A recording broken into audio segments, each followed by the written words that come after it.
ICA, The pores. the pores at the ICA be hidden. And by pores, you mean the liquor pores. The liquor pores. Uh-huh.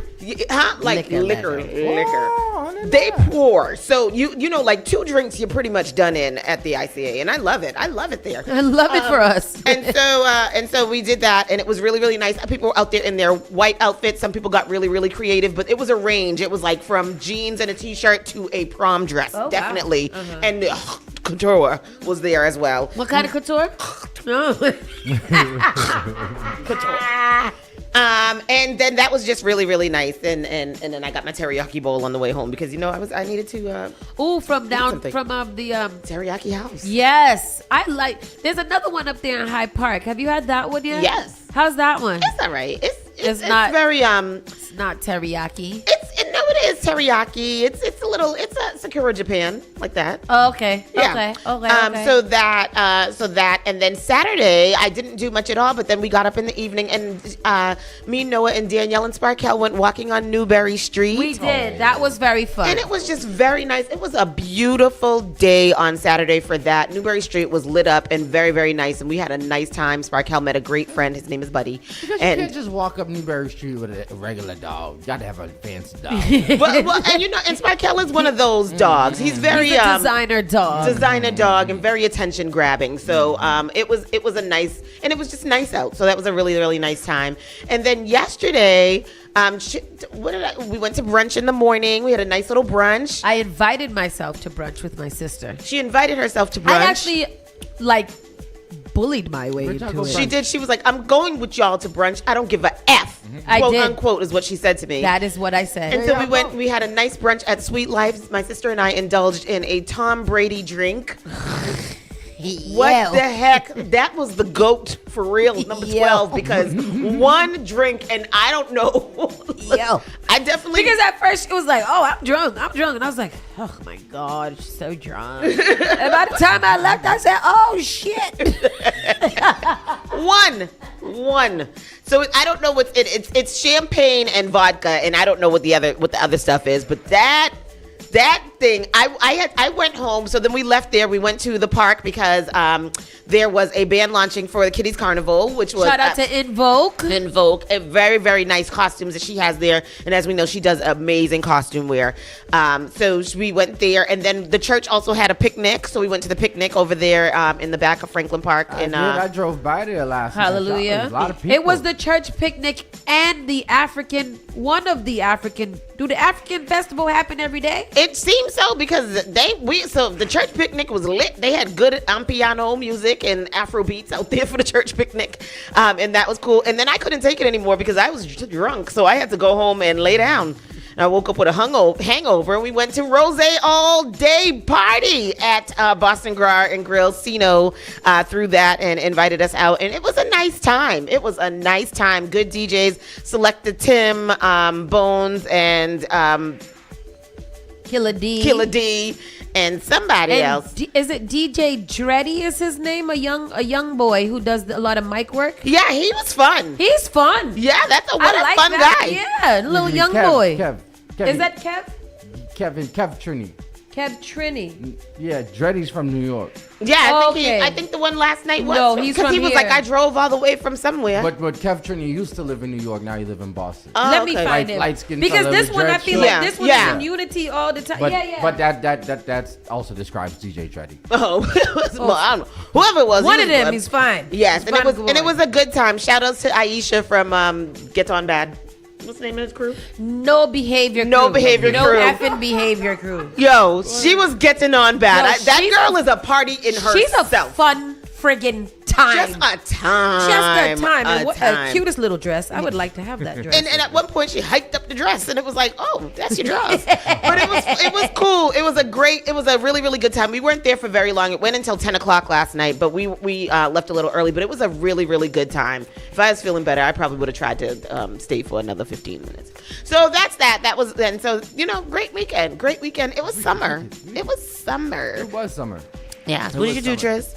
I went out. Shout out some. This weekend was busy, but it wasn't too busy. Uh-huh. Friday I just chilled. Saturday I spent my Saturday morning running around trying to find an outfit for this wedding for Daryl and Chanel's wedding. You guys went shopping last weekend. We were supposed to go. We didn't go. We ended up going. But I went to Macy's on Saturday morning. Shout out to Marsha. I met a nice old young lady. Wait, what? I met a nice old young lady. An old young lady. She said she was 71. Okay. And she said she was out till 1:30 in the morning. Okay. Get it, girl. And I said, you were better than me because I was in bed by about 11 o'clock. somebody hit me. Oh, one of the young men, one of the DJs, I was talking to him. He was like, oh, did you already leave? I said, boy, I've been in my bed since about 9:30. So anyways, she was really a lot of help. She helped me find a nice little outfit. I almost spent like $200 and something on a suit. Oh, wow. But I said, nah. No, you should have. That was a good investment. Take the top off. What's that? 120? All right, we could do right there. What you wanted to take the top off a convertible suit? Boy, if you don't put them two pieces suit on. I'm gonna come back for that. Put that on layaway. No, you crazy. Put that on hangover. Put that on a different way. No, but, you gotta invest in a suit, like in a full suit, so that you never have any problem. I will eventually. A nice black suit. Yes.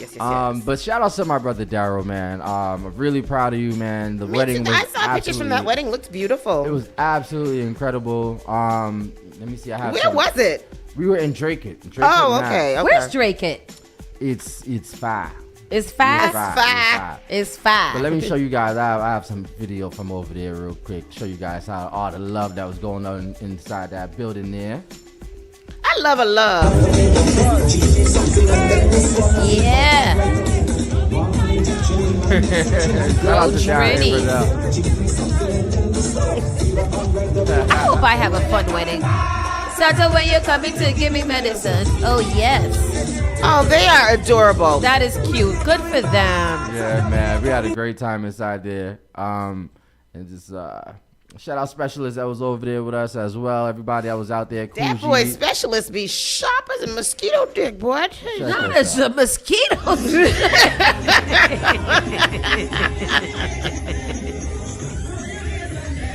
Right.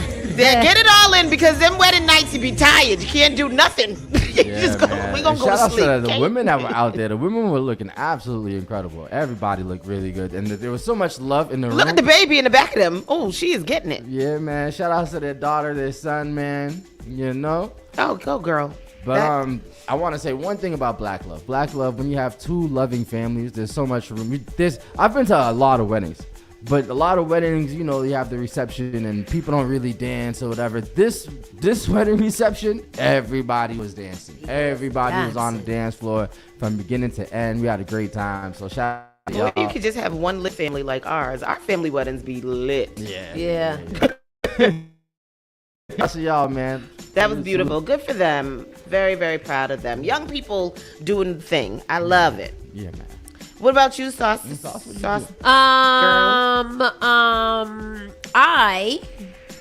did I do? I don't know. Friday, where did I go? Out. Did I go out? I don't think so. I don't think I went out on Friday. Oh, Friday, because you went out. Yeah. I stayed. We did go somewhere. Me and the children. Church. That's so we didn't go anywhere. The children went to church and I sat down. Amen. Jesus saves. Hallelujah. And on Saturday, that's what we did with Miss Tony. And then on Sunday, that is also what we did with Miss Tony. So that's it. That's all I did. I'm having a good time this summer. Have you guys been summering the way that people have been saying summering? I know Tony has. Tristan, have you been summering? I haven't been to a beach yet. Okay. I haven't been to a beach in but Massachusetts technically in like 3 you years. have been to water country, so that is a big summer. Yes. Yeah. I mean, people don't really beach so much here, do they? I like the beach a lot. Here, I like the beach a lot too, but I don't know if here is where we it's can't. at. All the beaches are closed All of our beaches are closed. for nasty stuff. We gotta go. You know what? The next warm day, can we go to Gloucester? Yes, this one. Winger Chic Beach. Oh, there we go. Sorry. Winger Chic. Where's Winger Chic? Gloucester. In Gloucester. So we got to go do a day in Gloucester. Go to the beach in Gloucester. That one is not shut down for anything. We get us some nice seafood from the causeway, hang out at the beach, get some good ice cream. It's going to be that'll be a really nice day to do. I'm down for it. I'm down for the cause. Who's that, by Manchester? Yeah. Gloucester by the Gloucester? No, that's Manchester by the sea. Oh, there you go. There you go. Gloucester is a different one.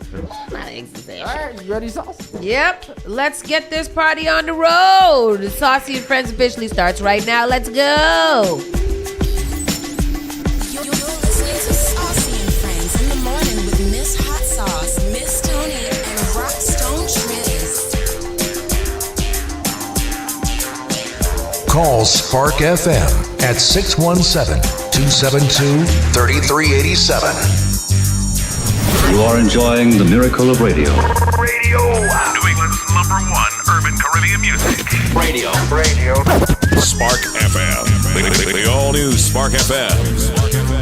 Log on to sparkfmonline.com.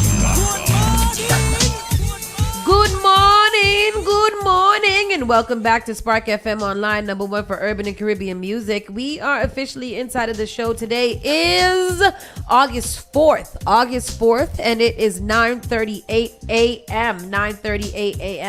Today, the weather, let me get that rolled up for you. Sunny conditions will continue all day. The highest feels like temperature will be 92 goddamn degrees around 3 p.m. It's currently 75 degrees, but it feels like 81. And tonight we will drop down to about 62. The actual high today is 88 degrees. I know I gave you mad numbers. All you got to know is that at the highest hot point, it's going to feel like 92, so the actual degrees don't matter. Today is going to be a scorcher, and I didn't know that. I wasn't aware. You was scorchness. not aware. Of the scorch. Yes, that is of happening the today. Me either. But then the temperature drops, right? The rest of the week, we're going to be in the 70s. 62. So the rest of the week, Tuesday, Wednesday, Thursday, we're 78, and 81. I like it. Sunday so far is shaping up nice with a high of 87 degrees. And a bright sun. So we'll keep on monitoring the weather. I'm hoping that it goes down a little bit to about 76-ish. Oh. That would be a nice comfortable atmosphere. Yeah, especially surrounded by people. People there. Some quick announcements about some other events going on. Spark the Block is the only thing you guys need to know for Sunday. However, there are other things going around there as well.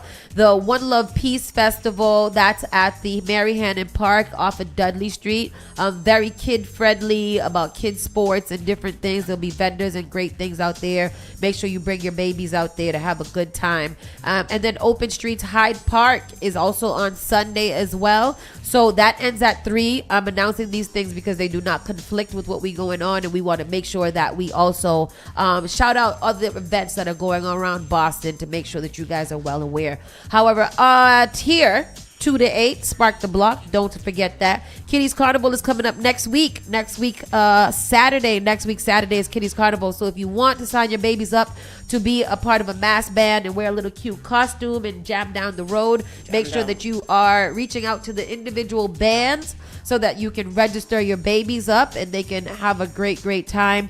And Pan on the Plaza is that following Wednesday on the 20th. So there's a lot of things coming up for both American culture, Caribbean culture, fusion of the two.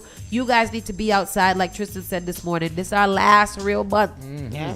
So get it in. Get it in. And with that said, let's get started on the show. We're going to get into our Around the Way news. And then we got 2 dope interviews coming for you. We're going to talk about solar panel, especially in this heat and gearing up for the winter. And we're also going to talk to our Netflix hero, C4, that just coming off of Hustle and Flow. So we'll be talking to him a little bit later, too. We're going to get this day started. So let's go, people. Let's go, Miss Tony.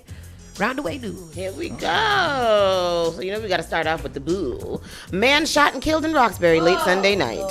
Yes. Unfortunately, a man was shot and killed late Sunday night in Roxbury, according to Boston police.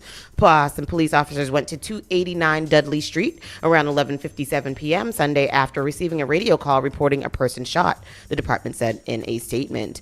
Arriving officers found a man with multiple gunshot wounds. The man was taken to a hospital where he was pronounced dead. The police department's homicide unit is actively investigating the facts and circumstances surrounding this incident. Anyone with news is asked to contact the police. Yes. Yeah. Terrible. It is terrible. I don't like to hear that. Two people rushed to the hospital from two separate scenes in Boston. Two people were rushed to the hospital after two separate crime scenes 3 miles apart.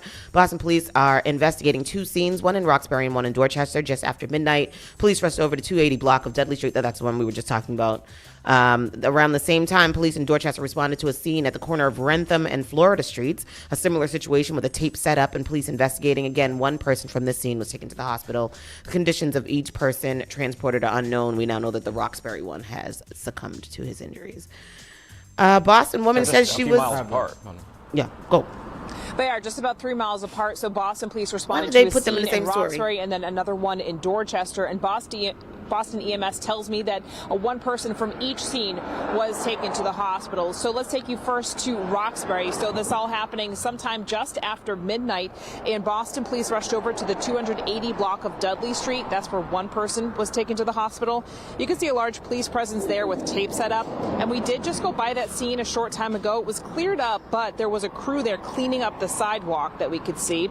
And around the same time, police in Dorchester responded to this scene at the corner of Wrentham and Florida Streets. A similar situation with tape set up and police investigating. Again, one person from this scene was taken to the hospital. Right now, no word on either person's condition. I have reached out to Boston police. I am waiting to get an update on both of those scenes. In the meantime, we know that National Night Out, Boston is doing it tonight and tomorrow night. So the mayor is going to be going with Boston police to certain neighborhoods to try and create better relationships between the community and police. For now, reporting live from police headquarters, Kelly Sullivan for your local station, Boston 20. National Night Out. So National Night Out, one starts, well, I'm guessing they're different dates. Yes. Yeah. Today and tomorrow. So today is going to be at Mary Hannon Park. That's off of Dudley Street, right across from the Kroc Center. That is going to be over there. I think that it starts at 5 o'clock. And then the one in Mattapan is going to be, hold on, let me get that from you. The one in Mattapan is going to, it's tonight. Confused. Maybe they're just all over the place. They're different places. National Night Out 25, Roxbury, Monday, August 4th, 5 p.m. to 8 p.m. at Mary Hannon Park. Monday and tomorrow. And okay. How are they at the same place at the same time? Maybe, I don't know. Oh, here we go. Monday is Brighton, Rosendale, Hyde Park, Mattapan, Roxbury, Jamaica Plain. Okay. From 3 to 9 p.m. And then tomorrow is Dorchester, South Boston, South End, Chinatown, North End, and East Boston. That's so crazy how they count Mary Hannon as Roxbury? Yeah. That is crazy. Is it Roxbury? No, it's in Dorchester. If it was on the other side of Howard Ave, it would be Roxbury. But it's like the last street in Dorchester. Yeah, because that's how we have one side and one side. Yep. That's so crazy. Yeah. How they gonna be at every one of them at the same time? Because they just want the word to be spread all throughout the city. Yeah. Okay. Yeah. That's cool. And we should have it, so I'm Yep. glad about it. So make sure that you hit one up in your neighborhood and stop complaining about the things that y'all don't know if y'all know where they at. That's right. That's all I'm gonna say. Tell them, girl. Tell them. Let's go. Yes. And that's that. What else we see? The Senate passes a statewide school cell phone ban. Yes. I love it. Me too. I'm for this. I like it, but I don't like it. Why don't you like it? Because it's only while they're in the class they could use them when they're in the hallway. If you ain't gonna have no phone, don't have no phone. I mean, I don't know. The Massachusetts Senate has passed a bill that could ban cell phone use in schools across the state, according to the Boston Globe. The bill, which passed on a vote of 38-2, requires all public school districts to adopt cell phone-free policies for the fall of 2026. It now heads to the House of Representatives for consideration. The bill mandates a ban on student cell phones during the school day, with exceptions for medical conditions, IEPs, disabilities, and off-campus travel. The primary goal is to reduce distractions and improve student focus and mental health. Districts must ensure students and families have a method of communication during school hours, including emergencies. Schools will need to develop specific policies to enforce the ban, which may include using lockers, pouches, or other storage systems. The ban will not go into effect until the 2026-2027 school year, giving schools time to prepare. Damn. What do you need to prepare? Let's go to the clip. Yeah. What do you need to prepare? What are you preparing for that year needs from 2 now, years? at the start of the 2026 school year, this would require more than 300 districts across the state to align their policies with a set of rules established by lawmakers. In general, students will not be able to access or use devices during the school day. After months of debate, the effort led by Senator Jason Lewis to ban cell phones in all Massachusetts public schools goes up for a vote. We've got ample evidence that it reduces student learning and academic performance. Agreed. The Senate chair of the Joint Committee on Education tells us about 80% of Massachusetts public school districts already have some type of cell phone policy in place, though many may now have to adjust their rules by the start of the 2026-2027 school year. Lewis says the legislation has involved input from students, parents, and teachers, and considered concerns about students not having access to their cell phones in the event of an emergency. Students having their cell phones during an emergency actually makes them and their peers and school staff less safe. I agree. The bill defines a personal electronic device as any portable electronic capable of providing voice communication, text messaging, or other data communication between two or more parties or devices. That includes mobile phones, tablets, smartwatches, and Bluetooth-enabled devices. I think it's kind of a no-brainer that it really interferes with learning. The connection that kids have with their cell phones has drawn opposition from many students, though lawmakers say most of the input they're hearing from parents is positive. My kids have limits on their phones. They will all tell you how much they hate that. I think we should be allowed to use them in certain classes, like if the teacher says that we can. Nope. She's not going to say that. She looked like the type to send. Don't they got a laptop? Don't they got a computer? Exactly. Talk to each other on your game system, on your game channel system. what do you like on the school message on the school assignment? Yeah. They should have a way to talk to each other during the school assignment. I What do agree. you think about question number 4? Not let me see your panties. You know, Yeah. that's how I feel. You Don't gotta say, so let me old. see. Talk on your friend them on your game programs. We didn't get to talk to on our your friends. You know how we talk to our friends? We on used to your hand them notes. Write a note. God damn Exactly. it. I still got a lot of notes from passing school? them from Wow. class to class. That's how y'all should be communicating, not with your cell phone. Exactly. Looking at write each other's- something. These kids don't even have no good handwriting these days. Honey, They don't know how to write. They don't know how to write cursive. They don't know CK how was to writing the write. cursive one day. It was all Chinese. They don't know how to talk. They don't know how to talk. They don't know the English language. Exactly. They don't know comprehension, They reading, don't. critical thinking. They can't conjugate a verb. They don't know no multiplication. I don't know nothing. what conjugating a verb is. Oh, Lord. What is how you conjugate a verb? You know, I know was, how to agitate was a word. is gonna be like that. I'm gonna jump. I'm gonna run. I was running. Yes. I am run. Yes. Like that. I am run. Yes, you obviously don't know. Let me teach the damn class. God damn it. Oh, boy. What else we got? Here we go. Massachusetts AG Andrea Campbell spent $300,000 on travel and parties. So The joys of a taxpayer-funded credit card. You know, the kind that allows you to spend the people's money and pass the monthly statement on to someone else.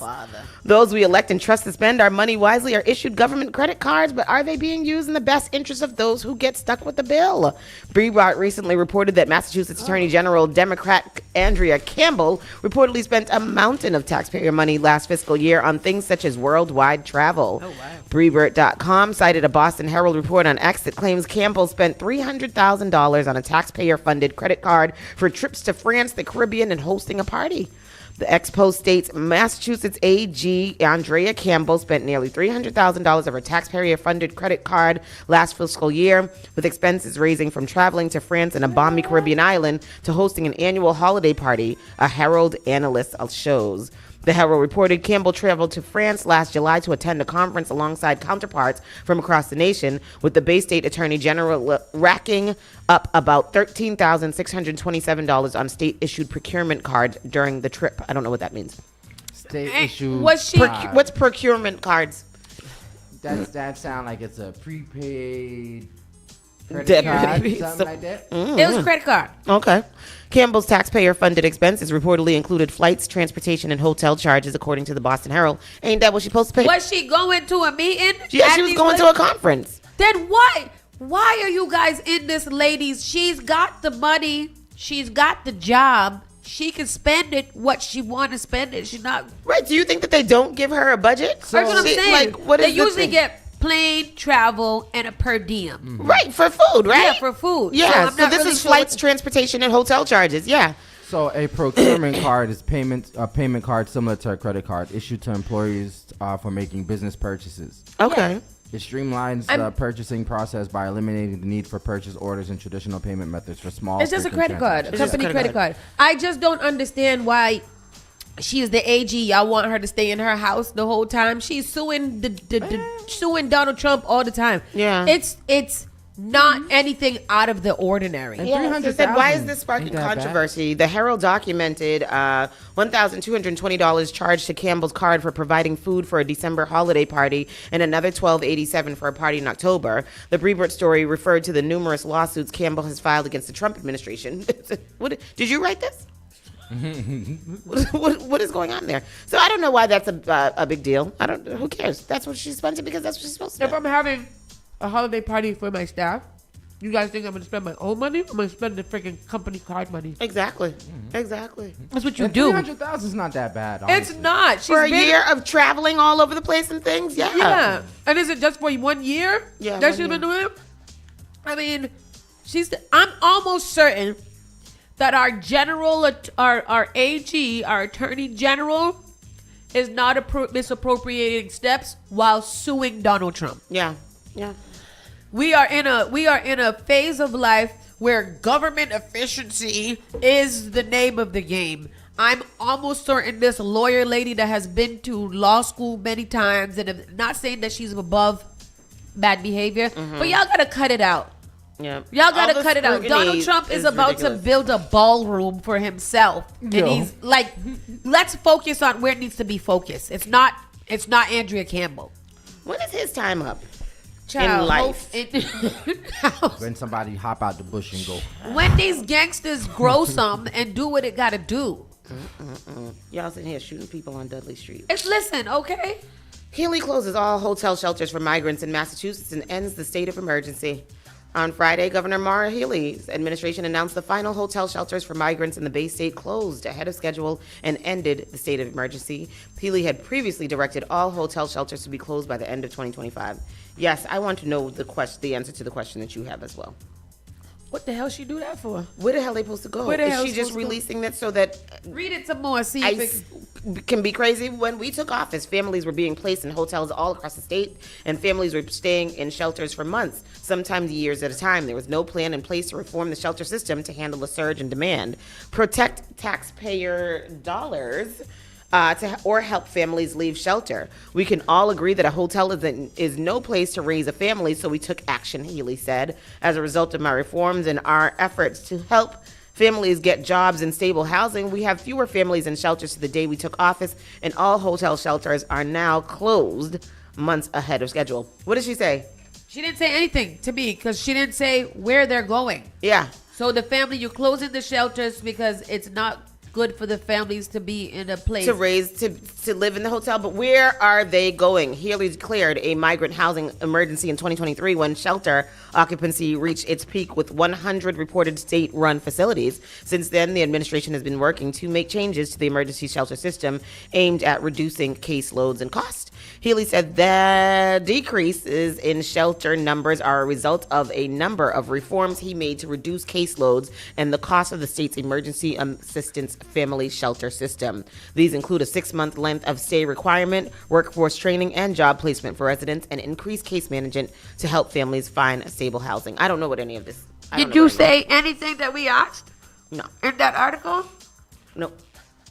Where are they going once they skim it? I'm stalling for you right now. I don't know. I did. There's nothing. Oh, Yeah. It don't say nothing about where they gonna go. Oh. They're just closing them and then I put them out on the streets. Because it's better for them to be on the street. Yeah, so then ICE can just raid and pick them all up one time. Right? Yeah. That sounds like what's gonna happen. It sounds like chaos and terribleness. The Charles River closed. The one that said maybe they found them housing. Okay. I mean, that's what most of them do, right? They have assistants, they have agents that help them find some place to place them. So they placed all of the ones that was in the thing? Okay. There was 100 shelters. And we feel like they placed all the people in that were staying in the 100 shelters. Well, half of them probably got deported. That's not funny. I don't know why I'm Half laughing. of them probably got deported. Half of them will be deported. And the rest of them they're going to find deported housing for, I guess. Charles River closed to water activities in Boston due to cyanobacteria. The cyanobacteria bloom is downstream from Mass Ave and the Harvard Bridge. So part of the Charles River is closed for water activities after toxic cyanobacteria was spotted in the city of Boston. Cyanobacteria, sometimes referred to as blue-green algae, can make humans and pets sick. You don't want to have prolonged exposure to the water. That's probably our biggest concern, is that when people do have exposure to it, then they row in through it or that they turn around before it. What could happen if you did get exposed to this bacteria? Local skin irritation if you kind of dip into the water. Obviously, if you're underwater and swimming, you can develop nausea, you can develop vomiting, diarrhea. In rare cases, there are toxins that we know cause things like liver injury or memory loss. Avoid direct contact with the water, and if you do have contact, rinse off immediately. That's the advisory from the city for both people and their pets. The alert goes from the city, goes for swimming, fishing, boating, and other water activities. So stay away from the Charles River right now. It nasty. Ew. And that's what Tristan was just saying. He can't even properly summer right because none of the water is open because psychobacteria is trying to kill everybody. Yep. Psychobacteria. Psychobacteria. That's crazy. Yeah, you're right. A Dorchester woman is arrested in an ice cream robbery and found with 9 warrants. What? Yes. A 41-year-old woman was arrested Tuesday after allegedly robbing a Dorchester pharmacy at knife point and fleeing with 8 boxes of ice cream. Officers assigned to District B3 responded to the CVS pharmacy at 468 Blue Hill Avenue. Oh, that's Mattapan Square, right? Because that's 468. That's only CVS. That's the other way. That's the opposite side. Where is the CVS up there? That's probably like Grove Hall. Yeah. At approximately 1:30 p.m., following reports of a person armed with a knife inside the store, police located a female suspect matching the description who was in possession of 8 boxes of ice cream. The suspect was identified as Omalia Medina of Boston. She did it. The investigation revealed that Medina had allegedly pulled a knife on a store employee before fleeing with the frozen goods. The ice cream was recovered and returned to the store. I don't want the ice cream that she stole. They don't return that to the store. Throw that away. Throw it right away. Don't be like the Republicans. Throw all the food away. Throw it away. The records revealed, check revealed that Medina was wanted on 9 outstanding arrest warrants for various offenses. She was taken into custody without incident. She is going to be arraigned at the court and charged with armed robbery in addition to her outstanding warrants. My girl, where are you going to run to with all that ice cream? Who can I run to? And then this last story, which hits close to home, from the Dorchester Reporter, .news.com, Dorchester Reporter. The new event space on Blue Hill Avenue wins a liquor license.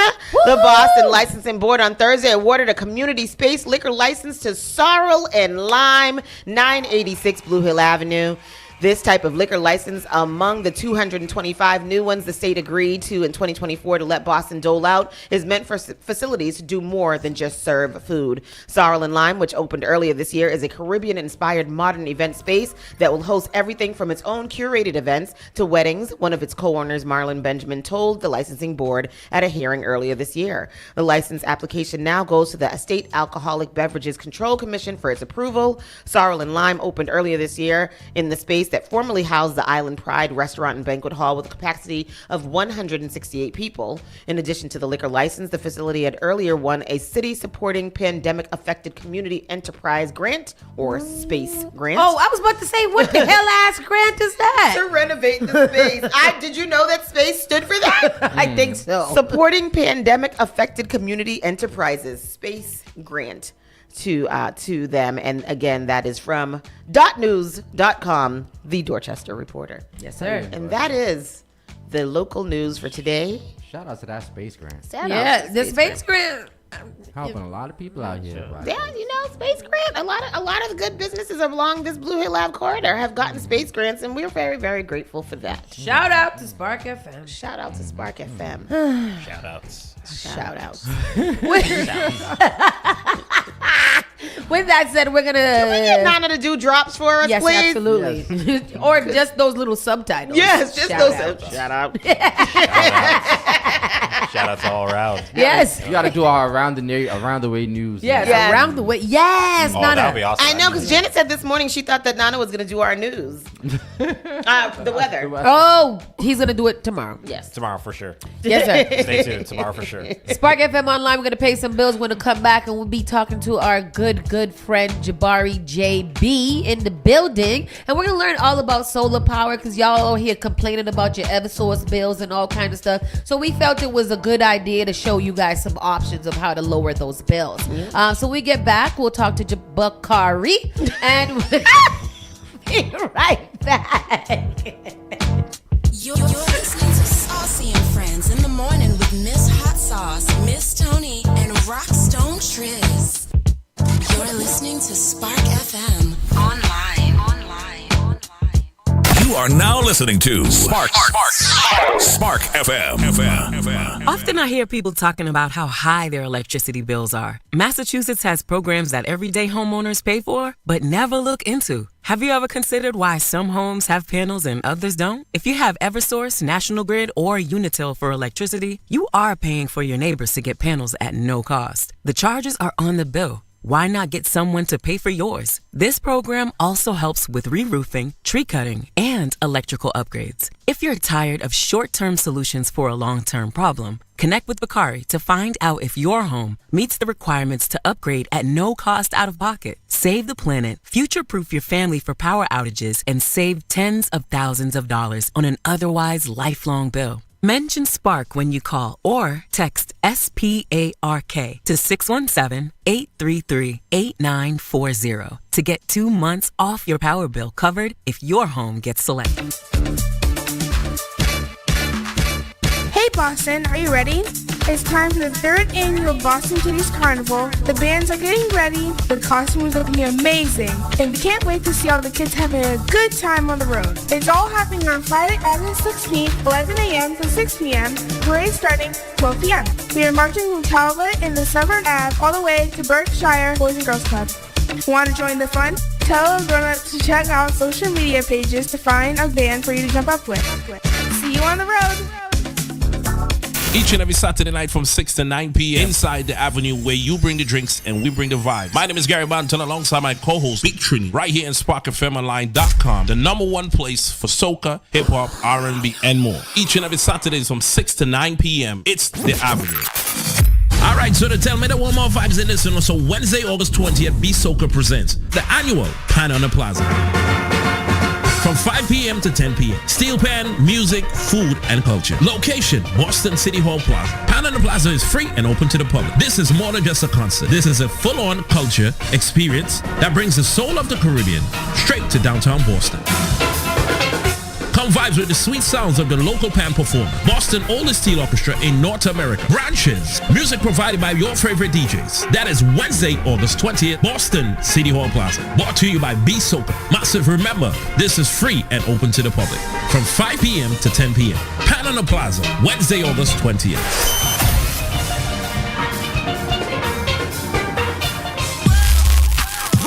Boston's new home for urban Caribbean music. Spark FM. Spark FM. Playing all your favorite hits from reggae.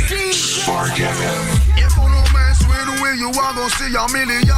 We got it gonna go long just like the Amazon. Spark FM. say we are for win, yeah. Walk with the camera like Jesus. Soca. Hip hop. Yeah, we going crazy. R&B. You could do damage. You could do damage. Afrobeats and much more. Spark FM. Spark FM.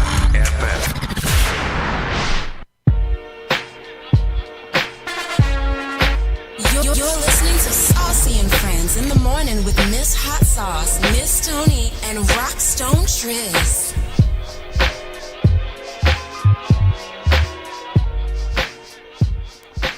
Oh, yeah.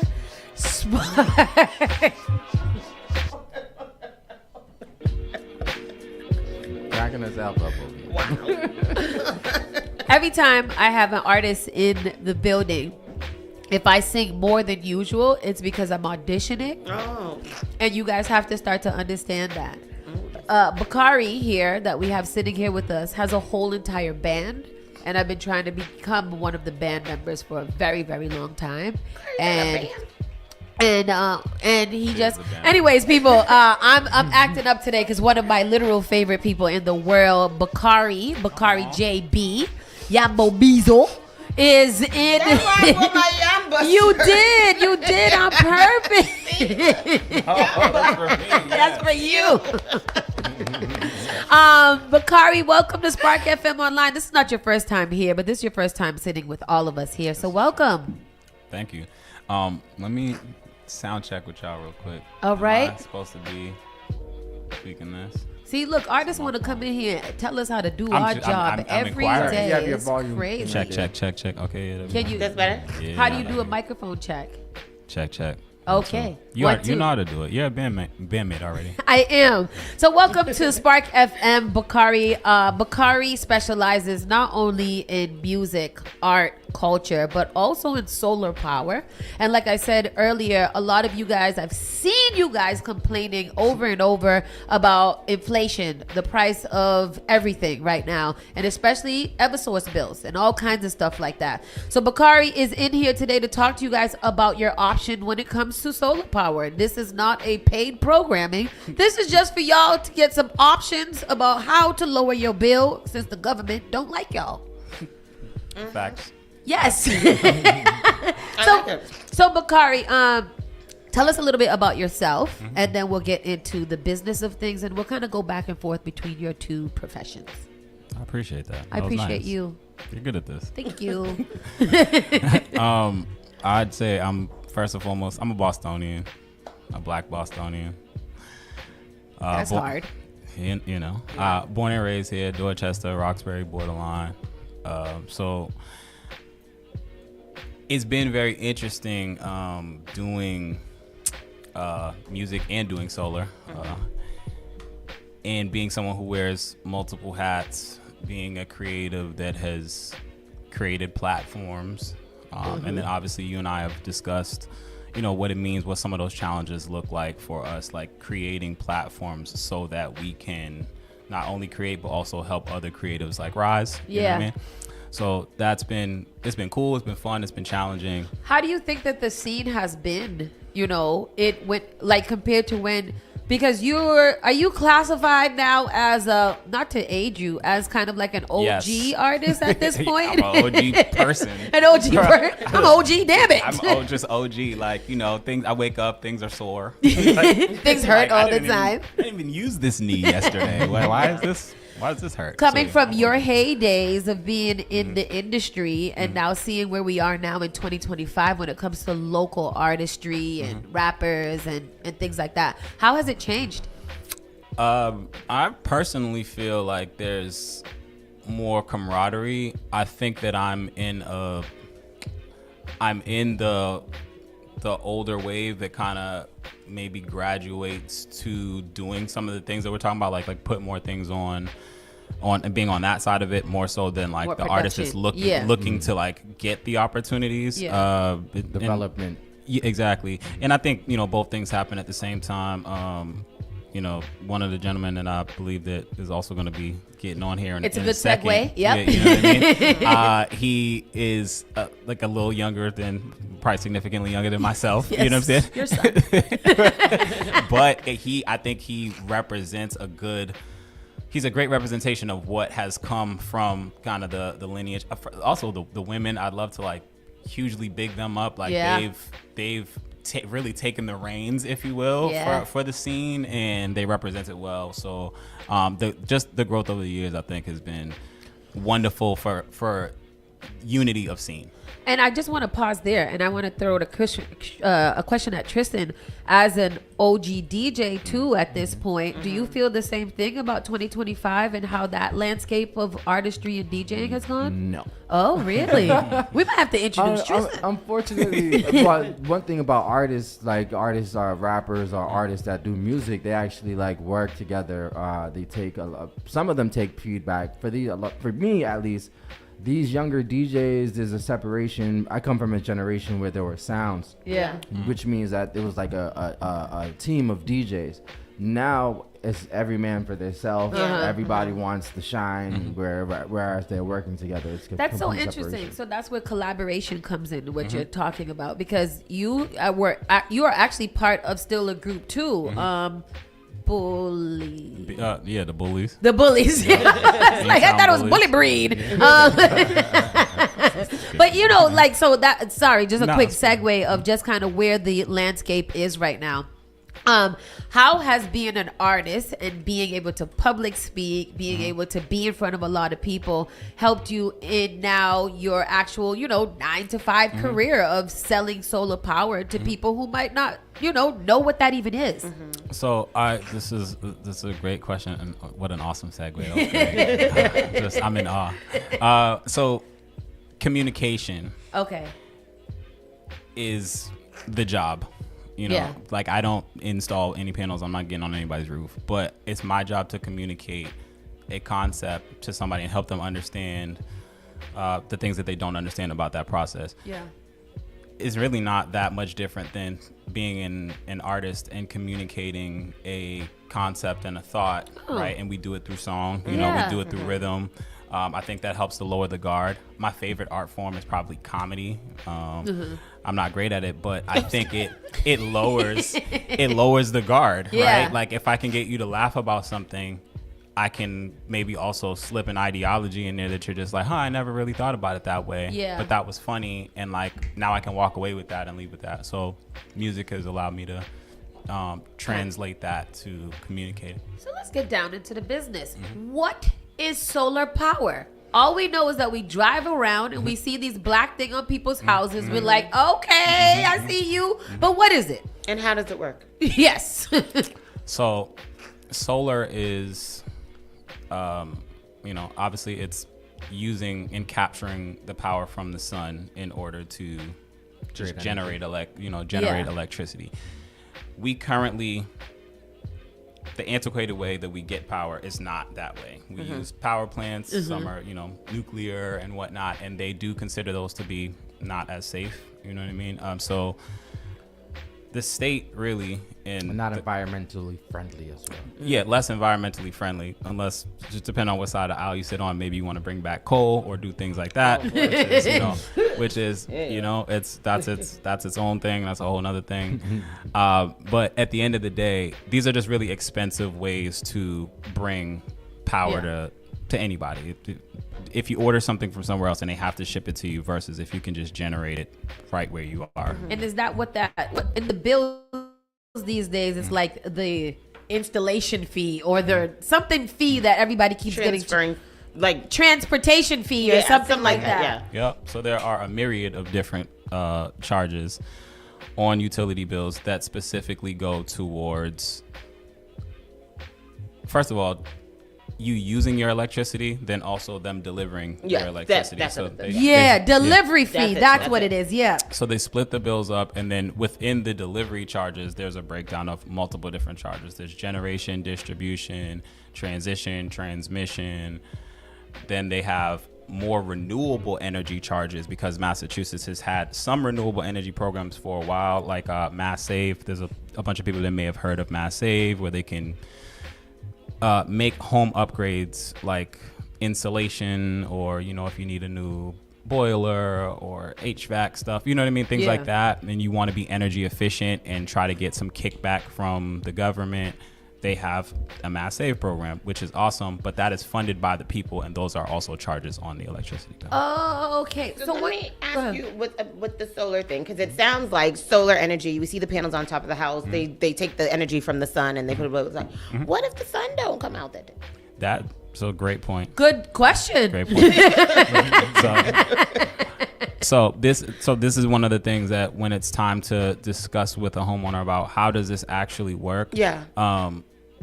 We always look at your actual electricity usage for the year and not so much for the month, because most people will use power differently month to month. Right. You know, in Christmas you got Christmas lights, and in the summertime you might have ACs and stuff like that. Yeah. So you use power differently month to month, but in a year's time you usually will use power roughly the same way year to year. Oh, okay. And same thing with generating electricity. We want to look at how much power could we generate at this location in a year, because we're not going to generate the same exact amount of electricity every single month, because some months will vary as far as electricity, So but the look at the ballpark year. will be like roughly the same, because you know you're going to have that ebb and flow of, you're going to have a ton of sunny days, you're going to have some winter days, but when you factor the year in, we don't have to be so exact about, you know, Tuesday we didn't get any sun because we and calculated then it. typically how much, and I know it's different for everybody depending on your situation, but like on an average range, how much can people save a year,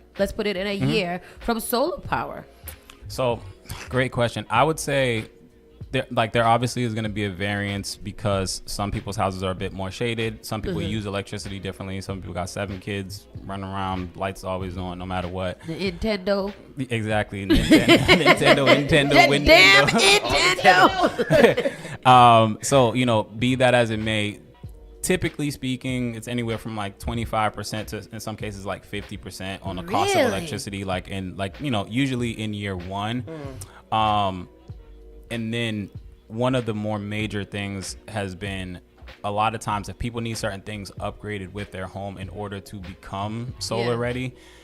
So I'd say, like, there's a lot of people that have electrical situations where, like, if I run the microwave and the dryer at the same time, something's gonna shut off. Yeah, something's gonna cut off. I gotta go down to the basement and do the thing. Yep. Yeah. So things like that, it's like the city will not even allow us to, you know, install solar unless we were able to help, like, bring that up to code for a lot of people. So that's a myth right there. Not everybody can even get solar powered in the first place. Absolutely. Yeah. Okay, myth buster number one. All right. There are many times I've thought that I was going to help somebody or help myself, and you know what I'm saying, and we weren't able to do it because of some either regulation or some rule or whatnot. Okay. And a home gets disqualified. And then the other major thing, there are many things that we can obviously assist with, but trees, and then I'd say like roofs, like you know what I mean. Obviously, like if a roof is too old, they again will not be allowed to place panels up there. And if they can help to, you know, assist you with getting a new roof or things like that, then obviously. So when you technically get solar power, you can probably technically get a little uppage of a little upgrade of some type of situation that you need fixing in the that's interesting. It ends up being thousands of dollars of benefits to a homeowner, whether it's like an immediate, like, direct, hey, I'm saving some money today, or in most cases it's, you know, you're gonna fix your electricity cost, so you know exactly what electricity will cost, you know, versus anybody that's lived in Massachusetts for, you know, 5, 10, 15, 20 years. It's like you remember a time when the electricity bill did not look like what it looks like today. Absolutely, like, you know what I mean? yeah. What is that? And, you know, that's why I don't pay mine, because Come and get me. Turn it off if you gotta turn it off. How much it costs to put it back on? You know what I mean? So do you? This is your job, and you're here to speak about solar power. Do you recommend that on a personal level? I'm biased. I obviously think I do think that it makes sense for most people, but I have encountered, you know, it's very rare. Everybody has an electricity bill. You know what I mean? Like, and it's like at the end of the day, if you can keep more of your own money in your own pocket because you do not have to overpay for electricity, then to me, that's something that makes sense. I've had very rare situations, but I've had situations where people are like, we're moving in 6 months. Should you set us up? And it's just like, I can set you guys up, but like, you probably won't grasp the, you know what I'm saying? You won't grasp the direct benefit. Like, you know, like the next person that's getting your house might like it. There's a question right here. I want to buy a house. What's the pros and cons of buying a house with solar panels already on them? Okay, great question. Buying the house that already has solar on it, the benefit I would say is that you don't have to like go through the actual process and see if you qualify. That house already has solar. Does that increase your house, your value? According to Zillow, it does. Oh, okay. We like Zillow. Okay, we like Zillow. And I always just remind people like Zillow's business model is simply just to look at like attributes that a home has and then tell us if that helps a house sell faster or sell for more money. So according to them, it does, and people can obviously look that up. I'd say cons for them, for the person that's buying the house that already has solar, is maybe it might cost you a little bit more, like, you know what I mean? Because the value of the home has gone up a little bit. Oh, what a bad thing. You know, my house is valued too much because I save money.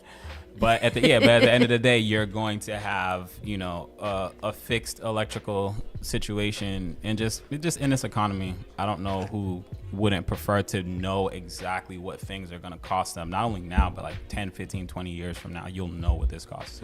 I think this is interesting, and I want to make a disclaimer here. Just like the banks that we have coming in, literally it depends on your specific situation, your house, and what you have going on. So if you are interested in at least seeing if you are qualified for solar power, you said power. Solar power. Paneling. How do we contact you just to even get you to come out and just talk to us about our situation? So another great question. So my telephone number is? I'll tell it right now because I got it. There it is. 617-833-8940. And I always just tell people they can text Spark FM. Yes, they can. To write to that number so that I know that you came from Spark. And then that way, you know, I can give you the incentives that you get for coming from Spark. And believe me, he ain't paid for this interview. I'm trying to get him to do it, but he won't pay for it. So, but no, I think that's important to know too. Like, if you do not want solar power, you know somebody that wants solar power, you know, there might be something in it for you too to make a good referral. So why don't you guys, if you don't want it, ask your cousin if they want it. At least initiate the conversation so you can see if you are a candidacy to save money. That's how I like. Are you a candidate to save money? No. What about question real quick for commercial businesses? Like, what about buildings like this? Are they able to like So we can definitely do commercial entities too. Sometimes it gets a little bit more complicated with commercial entities. A lot of times they have to actually purchase the systems, which is, you know, obviously just that's more of a money conversation. But if you notice, there are a ton of buildings commercial buildings that have solar. It's because it bears out in the long run. You just said purchase systems. So with a residential, you don't have to purchase the system? You have options. You can do whichever you like, but one of the beauties is that you don't actually need to fork up, you know, 30, 40, 50K to do it. So that's the other, you know, there are so many things to mention that obviously like in moments like this, I may neglect to mention like, oh yeah, you don't have to do what you had to do 10, 15 years ago, which was buy panels if you wanted to get them. So there are multiple ways to go about it. And my job is simply, you know, not to force it down anybody's throat, like that you have to get solar, but just to let you know like, hey, I can take a look for you. If this looks like it would make any sense, then we can either have a further conversation. But I'm very, you know, laissez-faire or very chill with it. I'm not like, you know. Okay, I love this. So Tristan is gonna put all of he already has all of his Instagram if you want to contact him through there, or his phone number, or email. What's your email address? So solar program NE as in New England at gmail.com.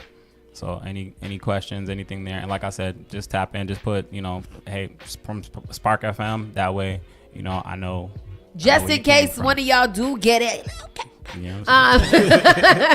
At least we can know that our engagement and our advertisement is actually doing work. People have reached out to me though in the past. So Good. people have reached out to me. I helped somebody get the brand new roof. They were in Brockton.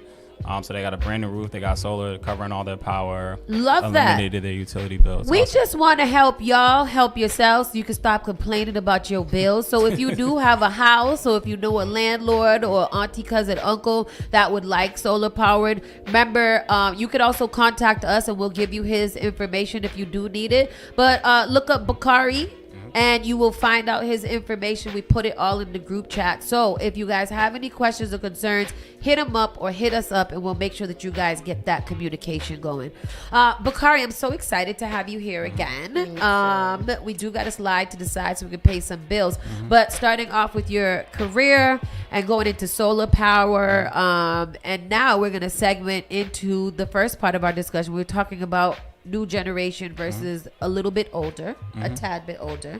And then we'll see how things are shaping up in his world too. We have C4 coming up in the next hour, so make sure that you guys keep it locked right here. And again, Bakari JB on Facebook, on Instagram, all over the place, or just Google him, you'll find it. He also has an amazing band that I'm a part of called the Woo Factor. And they'll be doing something at Spark FM soon. So we'll let you know about that when I plan it right now. All right. Spark FM Online, Saucy and Friends. We'll be right back. Rockstone trip. Rockstone. And Friends in the morning with Miss Hot Sauce, Miss Tony, and Rockstone Triz.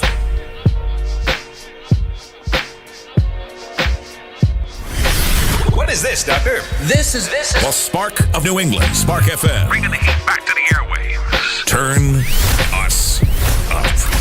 All right, let's take a look. Often I hear people talking about how high their electricity bills are. Massachusetts has programs that everyday homeowners pay for, but never look into. Have you ever considered why some homes have panels and others don't? If you have Eversource, National Grid, or Unitil for electricity, you are paying for your neighbors to get panels at no cost. The charges are on the bill. Why not get someone to pay for yours? This program also helps with re-roofing, tree cutting, and electrical upgrades. If you're tired of short-term solutions for a long-term problem, connect with Bakari to find out if your home meets the requirements to upgrade at no cost out of pocket. Save the planet, future-proof your family for power outages, and save tens of thousands of dollars on an otherwise lifelong bill. Mention Spark when you call or text SPARK to 617-833-8940 to get 2 months off your power bill covered if your home gets selected. Each and every Saturday night from 6 to 9 p.m. inside the Avenue where you bring the drinks and we bring the vibe. My name is Gary Banton alongside my co-host Big Trini right here in SparkFMOnline.com, the #1 place for soca, hip-hop, R&B, and more. Each and every Saturday from 6 to 9 p.m. It's the Avenue.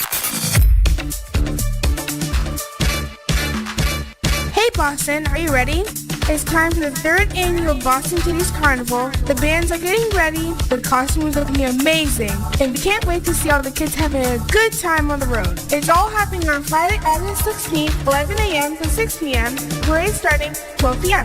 We are marching from Talbot in the Suburb Ave all the way to Berkshire Boys and Girls Club. Want to join the fun? Tell a grown-up to check out social media pages to find a band for you to jump up with. See you on the road!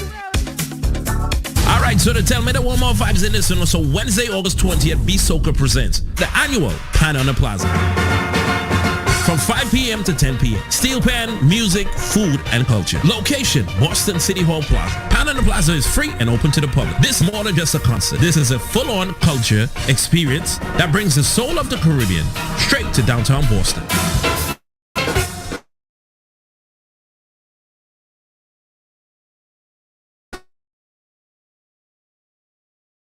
Vibes with the Sweet Saturday, August 20th, Boston City Hall Plaza. Brought to you by B Soca. Massive, remember, this is free and open to the public. From 5 p.m. to 10 p.m. Pan on the Plaza, Wednesday, August 20th.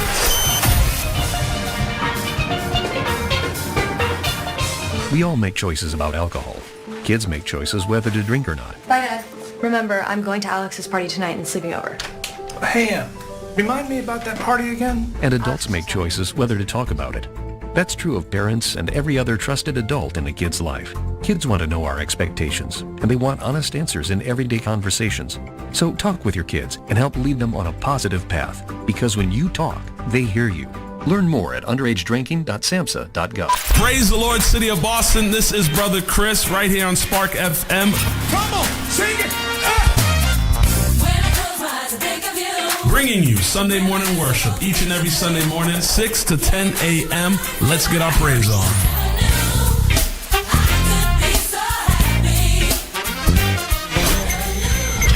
Advertise your business, brand, or music on Spark FM. Contact us at sparkfmonline.com for more information.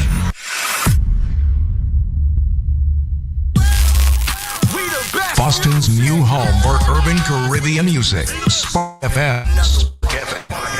Playing all your favorite hits from reggae. Spark FM. You are gonna see a million.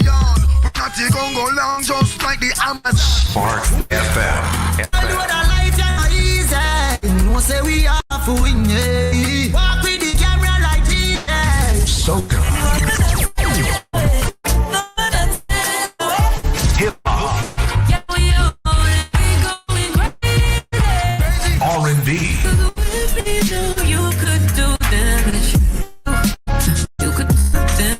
Afrobeats and much more. Spark FM. Spark FM.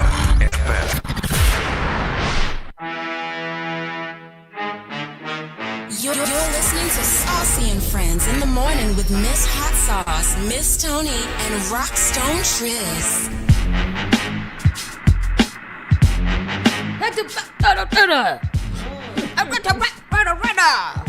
Come over and Where? give me the hot plate. That was my ampness. Oh, I thought you was choking. I am an amp type of what am I called? A background singer. C4. Background She's trying to singer. sell herself to everybody. Hype man. Straight off of, or not straight off of, because it's been a couple of months, but still riding that high of being featured on Netflix, Hustle and Flow. We have Boston's Rhythm and Flow. Yes. We have one of our home base superstars in the building. Put your hands together and welcome to the platform, C4. Yeah. I'm so excited to have you here. From the time I'm a Rhythm and Flow aficionado. I've been watching it from the first time it came out. Yeah. I was watching it and I'm looking at it and I said, I know him. I know him. And automatically I was like, yo, I got out my phone and started recording it because I was that excited about having, he's that one. I was that excited about seeing one of Boston's own, somebody that I've watched kind of grow up in this industry. Mm-hmm. Even if he might not know me too well, I have literally had my eye on a lot of these artists for a long time. So it's an honor to have you in here, C4. Welcome to Spark FM again. It's an honor to be here. It's an honor to be here. Like I said, I said it before. I'm really not a morning person. It depends, but I'll do it for y'all. I'll do it for y'all though. I got to make all my rounds. I got to make all my rounds. We yes, do. No, we anytime, do. Why? anytime. What you be doing in the morning? I just I just had a busy weekend too. Like you can hear it in my voice. I had 2 shows this weekend, so it was just a lot. And also too, you know, I'm part of a business called Rise Studios, a new studios that just opened. So I just been working. It's in Weymouth, Quincy kind of line. But yeah, we shout out to J Rose and Dallas Rose and my manager Rob and James. We have a studio of just all types of things, podcast area and production rooms and photography, videography. So I help with that a lot. I help with that. Yeah. So I help with that a lot, you know. So we're just making things easier for, you know, artists like me to kind of just continue my dream. So It's funny that you say that because we were just talking to Bakari, who, as you know, is a rapper that's still rapping now and still out here touring and all kinds of things. Yeah, but there's a shout out new Bakari. generation that has come in. How do you feel that how do you think things have changed from the time that maybe you were a lot younger, Mhm. and he was there versus what's going on in the industry right now in 2025? It's definitely a little different. I know my experiences are different in Boston. Like I said, I've been seeing you do your thing for a while. I'm 24 now, so I've been watching people like you and Bakari, and just honestly too getting like a little guidance and assistance kind of from y'all journey and story. But it's been definitely different, being in it's definitely a more younger realm. I think the city, like, shout out to the all the artists and the younger artists that's doing their thing. You have people like Key up here and Nay, and like those are just representations. We got Clark D, and so many artists from the city that's kind of putting on, not kind of, but just putting on in so many ways. So I think that it gets different from that area. And then for me, I used to go to Bakari's jam out sessions that he used to have at the church. So like White church. Yeah. So it's just so many things you get. I got to meet so many artists there, so many drummers, just so many people of the arts, and they helped me along my way. So I'm always grateful for that. I think you can kind of balance out your trajectory like that, like just with the young and the old, like older. Listening. Just listening and being a part. I think it's just about being a part, Tell us what it was like being a part of something like Rhythm and Flow on a national platform, coming from Boston, where they always say, we ain't got the infrastructure, we ain't got the talent here, blah, blah, blah, blah. Right, But yeah. you were on a national platform on Netflix, Rhythm and Flow. Yeah. You were with Ludacris, Yep, and Lotto, who is my absolute Ma. fave, Love Remy Ma, and who DJ was the third Khaled. one? And DJ Khaled. Yeah. DJ Khaled. Yeah. What was that like? Yeah. It was a beautiful process. I just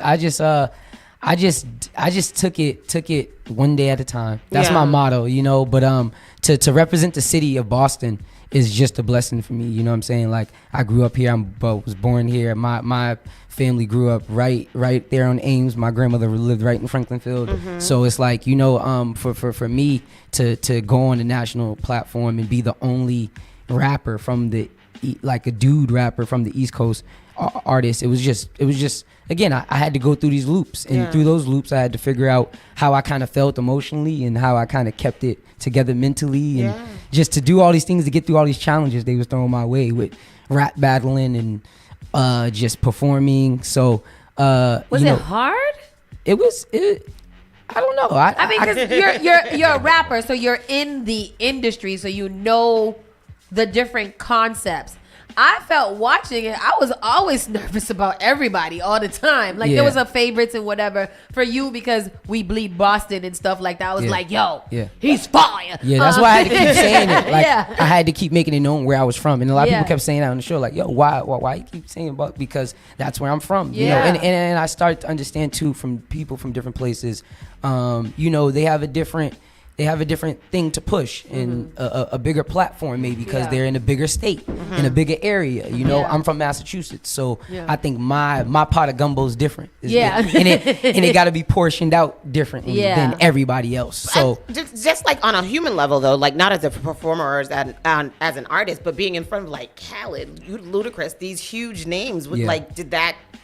Yeah, that was a little wowing. I think the day that I went, Big Sean was there. Oh, wow. So, Yeah. like, they had different people for different days. Okay. First day they had Busta Rhymes, and second day I went they had Big Sean. So you're like around icons. Yeah. Doing, like introducing yourself. almost. Yeah. So I just had to get it out. I think I got that performance jitter. So for me, it was just a weight game. It was a weight game, and some people, haven't played the weight game enough because they haven't did maybe over like me, like 200 shows. So I always know how it goes when artists got to go before you. You got to have your patience. You got to, just get ready to hit that stage though and just give it all out. So Can you let us know what's your background? Like, what's your ethnicity?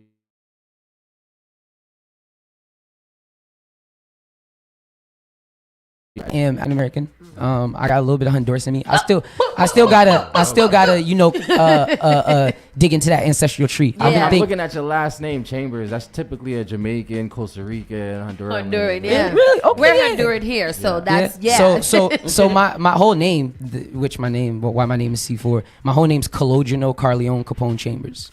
So you C4C's in my name. Say it one more time, C4. Now, because that was one of my initial questions. Like, what's C4? Yeah. So Cologeno Carleone Capone Chambers. That's my real name. Oh wow, they did that. They gave you a name. They did. But why do you spell it SEE for? Because you see 4 C's in my name. That's a rap. That's a rapper right there. That's a rap. That's an artiste. That's artiste. That's spoken word. A thinker. Yeah. Critical. What's your education? High school. Where'd you go to high school? Brockton High. Okay. But I was all around. Like I went to the Matterhunt and the Timothy out here. Okay. So I did a lot of like. Where'd you get your start though? Like what made you decide? Hey, I want to be an entertainer. I want to be a rapper, and this is what I want to do. Is this what you want to do? Yeah. Okay. This is what I do full time. So this is my dream. This is what I love to do. And I mean, it started I think in more of an elementary. Like I've always loved music my whole life. My mother. She used to sing. She used to, open up for New Edition at the Lee School and stuff, and the talent shows. So again, another entertainment family. Yeah. And then my Love that. father sings and played instruments. So it's definitely in the bloodline. I just think it's about how far we take it. So for me, I've always loved music my whole life. 7, 6, singing. I love all. Sing too? Yeah, I sing. Me too. Yeah. So you gotta get that track. You gotta get that track together. I always loved music my whole life, but then I started rapping like 12, 11 in the Matterhunt. Actually, like getting kids ready for MCAS. I used to rap, get them that's prepped so cool. up. Now the Matterhunt has a studio. Yeah. I'm actually trying to work with the city very close to go back there and kind of give. When back did to you the know schools. that you was nice? Um, when did you know like damn I'm good? I would say 13, 14. Okay. And that was my first chance. Well, that's when I knew I was nice. Yeah. But I think my first chance I started to take it serious was when I got to like 17, 16, and I opened up for J-Rock at the Middle East. Yeah. Downstairs. Shout out to Leeds Entertainment. And I won something called the Rap Race. Right. And I got a cash prize and got to do that opening show and after that yeah took off, bro. Yesterday's price is not today's price. I'm nice. Definitely not. And it's like TDE and Top Dog. They're my favorite. Just label as far as for artistry and how they go about directing stuff and all that. So like that was a good experience for me to do that and be like I can do this. I can run with big dogs. So that was great. And before we end, just to get into some mix-up, recently I saw you into some mix-up online. And I don't want to necessarily get into that specific subject, but how do you deal with controversy and how do you deal with, mix-up in that way where it not necessarily you came at it or somebody else, but, there was some conflict that happened. I'm with the shits all the time, so I love to see people go at it. But how does that? How do you deal with that? Because it must come a lot. Yeah, I mean, as y'all know, being a building brand and doing things that other people so-called do that they want to do, maybe can't do. It's so much things around it. How I handle it, man, I just I take it one day at a time. Yeah. I'm a Pisces. I'm a passionate Pisces, so I have a very much like riled up spirit, and that's why I'm called Spirit. That's why I spirit of a warrior. I feel like I channel all my ancestral like energy when it comes down to my music and how I go towards situations and certain things. But now since I'm getting older, I think since I just want to be like I don't care no more at that point, but I do care. I do. But I'm glad that you said that because we're getting older at this point and we're getting too old for it. And for me, for the city, a lot of people know how long I've been doing this. Yeah. I've been doing this. You ain't this ain't your first rodeo. I've been out on these stages since 14. I've been beating out a lot of people at their prime on stage respectfully at 15, 16, 17. So a lot of people have known what I've done and they know me. So and my body. So I don't know why anybody would bring a conflict my way Yeah. if there is any conflict. Talk your shit. But even then, like I just do my thing. You know, I pray every day, and I just understand that God put me on this earth for a bigger mission. Yeah. That's ahead. But yeah, I said 24. I feel like Pac in 95, like that Me Against the World album. Like that Me Against the World album. That's how I very much describe my energy in this time. But that's my energy. That's how it should be. That's your energy on young. the stage too. Like Yeah, your yeah. energy on the stage is very captivating, very like electric. You see you and you're like, okay, I'm gonna pay attention to this one. I see him. Yeah. Yeah. And I think that's what we love from you. C4 will also be on the big stage at Spark the Block on Sunday, 2025. Yes, sir. Shut So me we'll down. be able to see that. And what we wanted to do with these interviews of starting to interview more artists is to allow you guys in Boston to see the dopeness that we have here and to understand that we do have talent. We're sitting in front of a masterpiece right now who is Thank you. transcending, Yeah, you know, like what you probably thought you could be, and now going towards different things, getting in front of new opportunities and new things. So I'm really excited to see how you keep on growing out of this 24 and into more years of longevity like myself. Thank you. Yeah, but yeah. we're excited same. to see you. We're excited to see you, and really glad that you're here. Yeah, today. no, thank you. Thank you for having me. Like I said, I think platforms like this really set the standard. Yeah. It's set to what needs to be. It gives Boston a great, great image and a great light. And like I said, I just wanted to go, like you said, on a national platform, do these things and represent what my peers have guided me off of and talked to me about all these years growing up in this music industry. And like I said, I think all these years I've been around it, but that official Netflix outbring was me being in it now. Yeah. You know, and now I Now can you're open up part some of this. doors and be in different places to do different things, you know, like And you did really good on the show too. Like Thank it you. wasn't no Thank you. first round out. You Yeah. was out there. I was like, Yeah. he's gonna do it. top 14 Top out of 14? 100,000 That's over submitted. crazy. Out you know? of 100,000. Yeah. Top 14. Yes, yeah, top 14. I'm really. They flew out. They probably got over 100,000 submissions. They probably only boiled it down to 300 to fly out 100 to 200 to put only 100 plus on stage. Yeah. To only take 22. Wow. and you Wow. being 14, one of the 20. That's, Yeah. that's magnificent, and I hope Yeah. you understand how dope that was for you, Yeah. not only for yourself, but for the city of Boston. Absolutely. Yes. I was like. Clock it, that's us. That's all us over here. So thank you so much. Really appreciate you. You have an actually very soothing voice too. So Yeah, it's because very- I want to hear him sing now. I lost my voice. I had two Oh. shows this weekend. We had the Yeah. Exit Fame show. Yeah. That sold out. And Big then, shout out to our boy Exit Yeah. Fame Yeah. doing great things. Yes, sir. Yeah. Yes, sir. That's the fam. That's actually Yeah. bloodline. People don't know. Yeah. So Oh. that's, you know, that's why everything got rumbled up. People Yeah, don't I know. was like, that's where the mix People up got to was. do their info. People don't know. There's a lot of blood. I'm connected to a lot of family out here, which people don't know. Yeah. Which again, you'll start to understand as I start to get older and start to grow out here. And now just- that we know that you're Yeah. Honduran, you're one of us. That's our cousin. That's our cousin, Primo. Primo. With that said, people, we got to take another quick commercial break. We got to chop it up, take some pictures and stuff like that, end the show. C4, thank you so much for being here, Yes, thank y'all and for we'll having see you me. on Sunday. Yes. Going up. Yes, sir. Spark the Block 2025 on Sunday. Get your free tickets. We outside. You're listening to Saucy and Friends in the morning with Miss Hot Sauce, Miss Tony, and Rockstone Triz. You are now listening to Spark FM. Each and every Saturday night from 6 to 9 p.m. inside the Avenue where you bring the drinks and we bring the vibe. My name is Gary Banton alongside my co-host Big Trini right here in SparkFMOnline.com, the #1 place for soca, hip-hop, R&B, and more. Each and every Saturday from 6 to 9 p.m. It's the Avenue. Hey Boston, are you ready? It's time for the 3rd annual Boston Kitties Carnival. The bands are getting ready, the costumes are looking amazing, and we can't wait to see all the kids having a good time on the road. It's all happening on Friday, August 16th, 11 a.m. to 6 p.m., parade starting 12 p.m. We are marching from Talbot in the Suburban Ave all the way to Berkshire Boys and Girls Club. Want to join the fun? Tell a grown-up to check out social media pages to find a band for you to jump up with. See you on the road! How serious is youth vaping?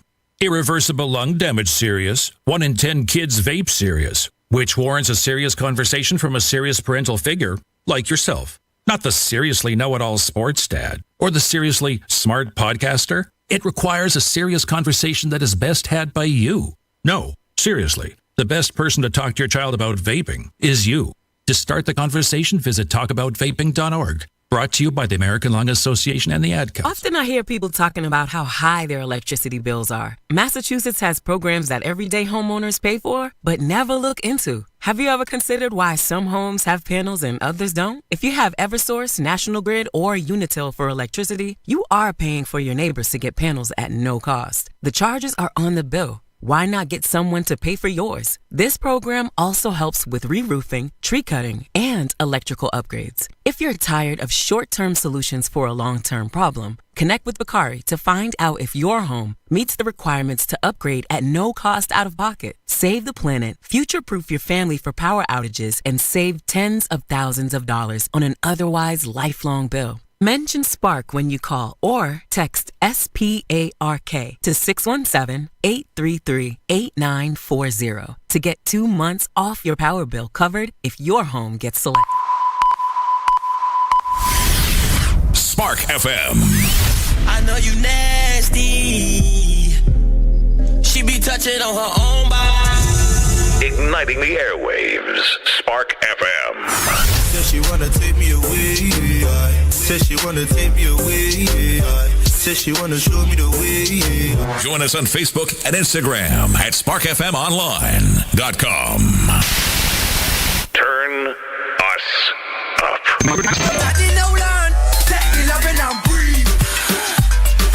Spark FM.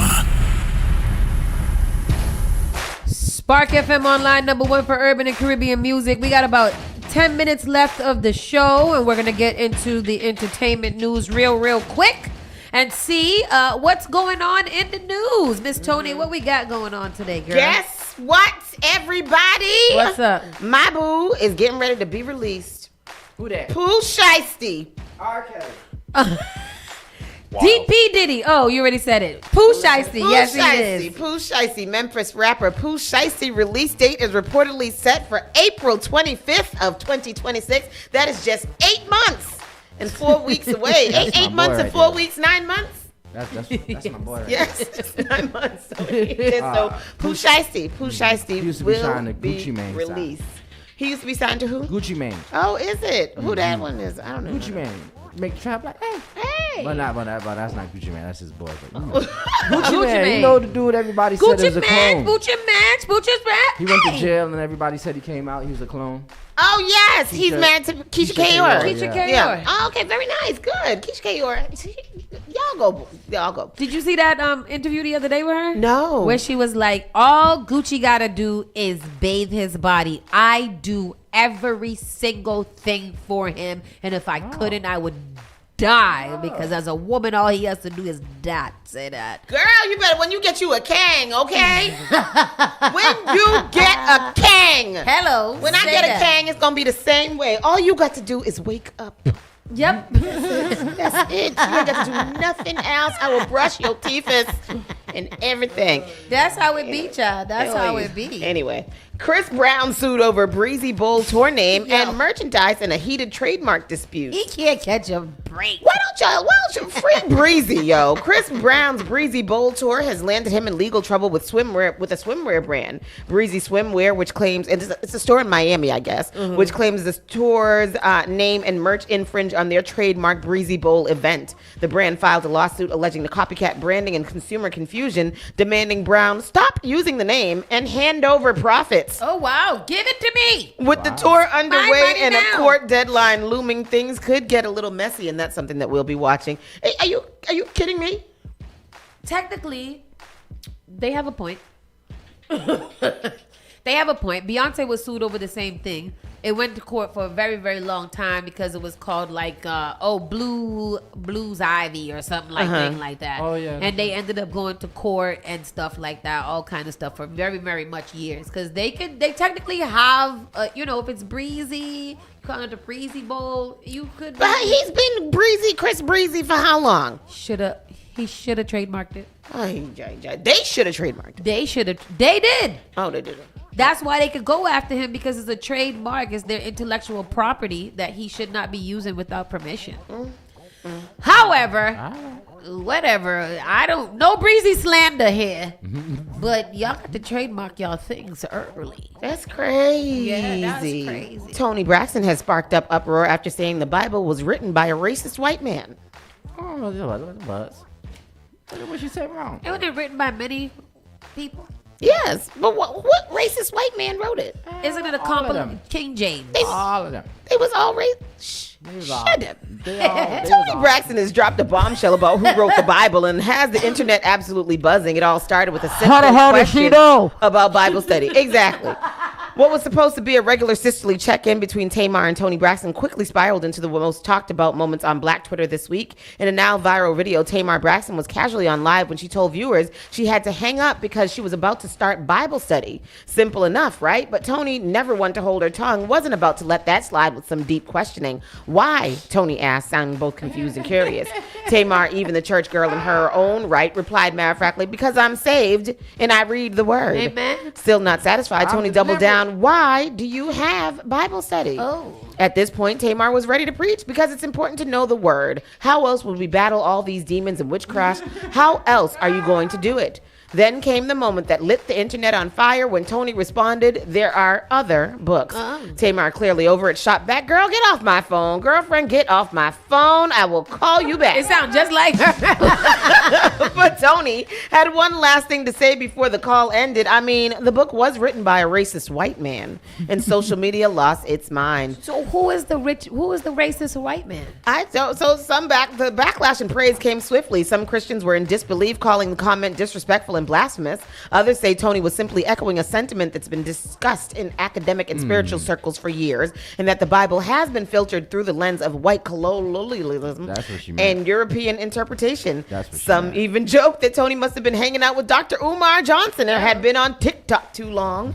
This isn't Tony's first time stirring the pot with her thoughts on religion. Back in 2020, the Unbreak My Heart singer told The Guardian she regrets not having sex in her younger years, a decision she said was shaped by growing up in an ultra-religious household. Her family bounced between faith, Jehovah's Witness, Catholicism, and eventually United Methodism.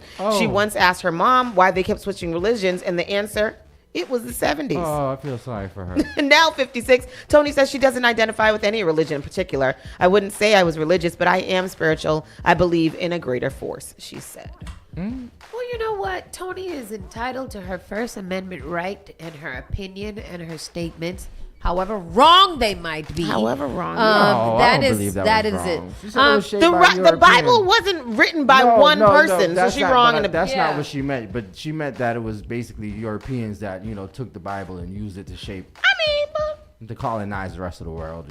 Even though they raped and pillaged everybody. I don't think that any one person did that or any one gene or race did that. I believe that the Bible is left up to interpretation by your personal relationship with the Lord and your understanding of it. I don't think there's one school of opinion or thought that makes sense to everybody. So take the Bible, read it for your guidance, and follow accordingly to what you believe. That's it. I attended an AA meeting as part of a study thing that I was doing in school one time, and they were like, not everybody is religious, right? But everybody's always like, there's no manual for life. Yeah. And so the AA people, they take the Bible and they said it stands for basic instructions before leaving Earth. Yes. And I think that that's it. Yeah. Like the rule, everything in there is literally like up to what you feel it is. Yeah. Like if you feel like you shouldn't eat pork, don't eat the damn pork. Right. You can make that passage interpret to however you want it to be. And whatever it is that you're going through, you can find something in the Bible to support whatever it is. Whichever side you land on, there was something in the Bible that supports it. Old Testament, New Testament, wherever it is.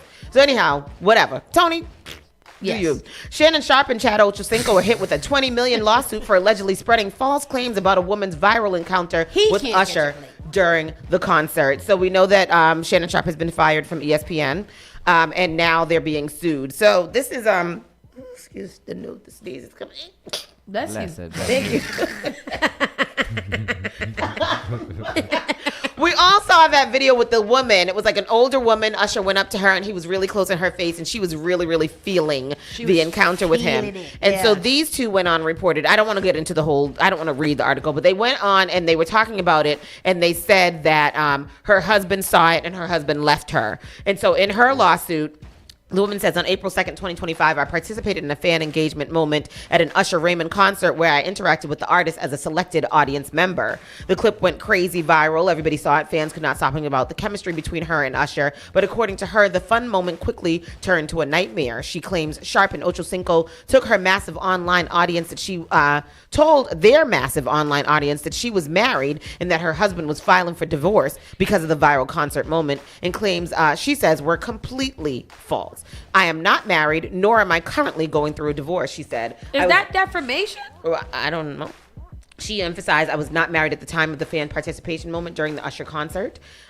She's suing them because I guess she said the legal that you know, they put her out there. Everybody's seen it. Now it's defamation of character. She said it was significant harm to my character and reputation, and it made it difficult as a single mother to protect my image, both personally and professionally. Okay. I in business they teach you to go for the most so that you can get something. I feel like the most was $20 million and she said, let's do it. Maybe she'll get about $15. She said the lawsuit represents more than just money. In her view, this is about accountability and stopping celebrities with massive platforms from using their influence to spread lies for entertainment. She also stated in the filing, their continued dissemination of these false statements after I publicly clarified my marital status demonstrates a reckless disregard for the truth. Okay. She went after it. Cardi B and Ra Ali share their sides after a wild fight in the Cannes airport. They got into another fight. A fight. Cardi B and Ra Ali have two different accounts of how their recent run-in went down at the Cannes airport. But one thing is agreed upon is that there definitely was a clash. The bombshell news came courtesy of Ra spilling the beans to guest host Ray Daniels on her on-sited podcast on Thursday, much to Cardi's chagrin, who called Ra a clout chaser for making their latest encounter known in the first place. Both ex-Love and Hip Hop New York stars agree that an argument immediately broke out at the French airport. Ra maintained she remained calm as Cardi embarrassed black people by telling her she was genuinely surprised at Cardi's behavior as a mother of three. Ra and Cardi have bathed in the same bad blood since their infamous 2018 New York Fashion Week fight. As Nicki Minaj looked on, Cardi told her fans earlier this morning, she patiently waited for her moment of revenge without a peep and didn't hesitate to strike. What is the beef? This was Nicki Minaj's beef, and Ra Ali is definitely a clout chaser. Who's that? Who is She's a rapper too. She was on Love and Hip Hop. She's hella clout chasey. It's girl bye. She's a kind of chubby woman. Yeah, she's beautiful. Yeah. She just looks like she's just a mess. Everything she puts out between her and like Hazel Lee or something like that, they're just a mess. Like a mess. That Love and Hip Hop New York old school crew is a mess. Is a mess. I ain't watching none of that. Diddy rips prosecutor over attempting to block bail. Sean Diddy Combs is locked into legal standoff with federal prosecutors over his pre-sentencing custody status. Attorneys for the music mogul are challenging a bid to keep him detained until his sentence in October, a move his camp says ignores the June jury's acquittals on sex trafficking and racketeering charges. The conflict escalated this week with new filings asserting that prosecutors remain fixated on Combs' misdemeanor convictions under the Mann Act, specifically related to arranging paid encounters with adult male escorts. The government proceeds as though Combs was not acquitted, reads the complaint, accusing officials of targeting him in a more draconian manner than anyone in U.S. history. Oh, Diddy, you literally got away with murder. Nobody did anything worse to you than what you did to other people. Cut it out. Yeah. Accept accountability. You don't have to keep on going into that. Accept accountability and just keep it moving, bruh. I just want to see, when they say he fires back, what did he say? He didn't fire back. He can't fire anything back at anything. He's in jail. Well, his ex-girlfriend, who was supposed to be victim number 3 and dropped out of the lawsuit, has now written a letter to the judge in support of Diddy's giving Diddy bail, and she says, I do not view Mr. Combs as a danger. This is the third. Who was this one? What's her name now? The other one. This is Gina Hugh. He was with her for a little bit. Yeah.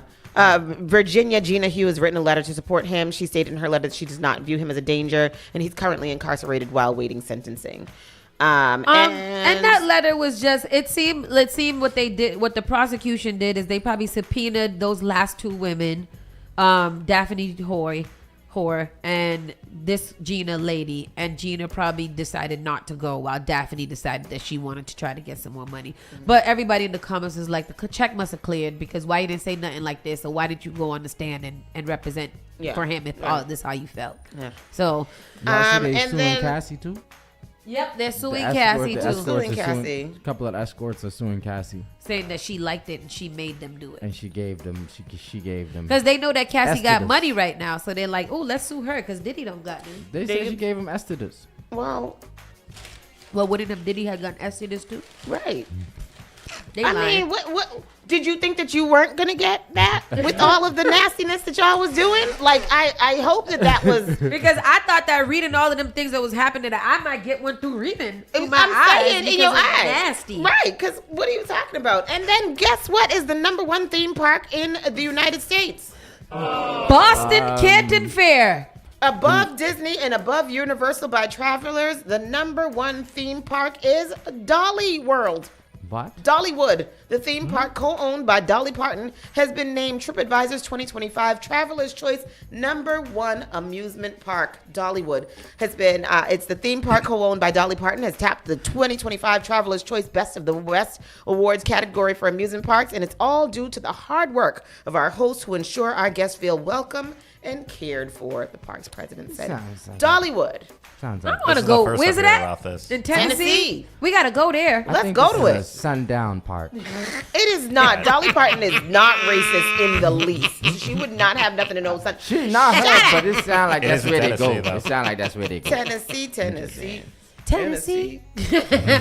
Anyhow, people, thank you guys so much for joining us today for another wonderful day of Saucy and Friends in the Morning, starring Rockstone Triz, Miss Tony B. Noen, and myself, Miss Hot Sauce, alongside with Nana. Yeah. Oh, I was going to end it climactically. We'll see you guys tomorrow. And don't forget, Spark the Block goes down on Sunday. Get there or be square. Yeah. Yeah. Yes, sir. Get there. You're listening to Saucy and Friends in the Morning with Miss Hot Sauce, Miss Tony, and Rockstone Triz. Boston's new home for urban Caribbean music. Spark FM. Spark FM. Playing all your favorite hits from reggae,